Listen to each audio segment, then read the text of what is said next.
Last weekend, I went to Columbus, Ohio, which is somewhere I go every year, to the Columbus Funny Bone. And it was great. I had a host this year, Zach Wyckoff, a guy I've gotten to know over the last few years. I think the first time I ever headlined Go Bananas in Cincinnati, the first and only time I headlined Go Bananas in Cincinnati, it was Zach Wyckoff's very first hosting weekend. So we've been on this journey together. And then I also had featuring for me my old friend, Derek Humphrey.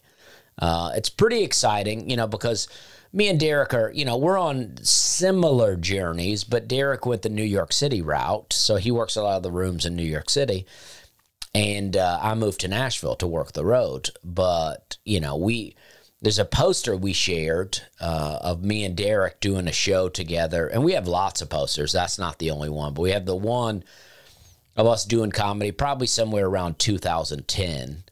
So it's pretty exciting to be doing comedy with someone way back then, and and we're still doing it. It is exciting to retain a friendship with someone for that long. Yeah.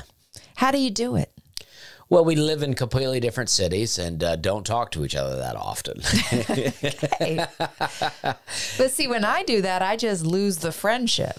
Now, we do have a text chain going, and I find with friendships, it's like people that don't live near me, I don't feel like when I talk to them, I'm like, let's get caught up. What have you been up to? I just try to start talking to them like we just talked to each other yesterday. Yeah. I feel like that's a big part of the problem with a long distance friendship, is that when you don't talk for a while, you want to get caught up. You're like, what have you been up to? How's it been going? It's like, yeah, you can say a little bit of that, but it's like, you can't go too far in that terrain, because then they're like, well, my dad died. Didn't hear anything from you on that. And I got kicked out of my apartment and lost my job. But I see that you're doing well, Dusty. Well, that's also a problem. Like, you can't have the expectation of friends, of your friends, that they're just supposed to know about everything going on in your life. Like, I had a friend who, after I ruptured my appendix, he called me and he was real offended. Now, we talked and it's fine, but he was real offended that I did not contact him for this near-death experience that he had. He got crushed by some power equipment and it was awful, but I had no idea.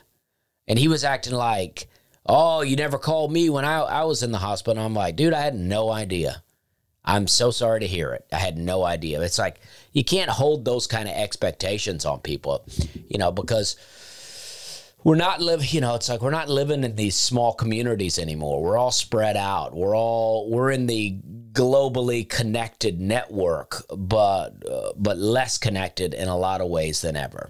More connected, but less deeply connected. Yes.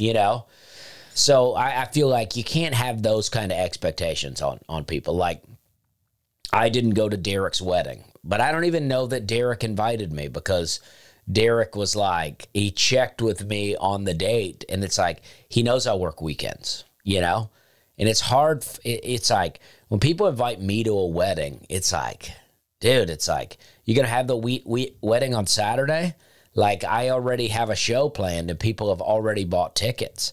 It's not just one show either. It's not like I'll go, all right, I'll just cancel the Saturday show. A lot of times the way I work, Saturday is 2 shows, but I'll also have 2 shows Friday and maybe 1 show on Thursday. So I'll have to cancel the whole weekend. So there's potentially, 1,000, 2,000 people that I'm canceling on to come see you get married, when I can just send you a gift and see you later. Do you think you've lost any friends for not going to weddings? Probably to some degree, but probably they think that I'm not their friend because I didn't come. Yeah. Yeah, I mean, here's what I think defines someone that's cool. is if you don't talk to them for a while and then you run into them again and the conversation is just good and chill. Not awkward or passive aggressive or giving you some kind of lip about not talking to them.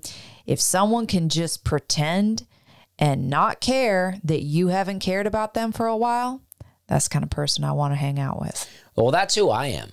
I can do that with people I don't like.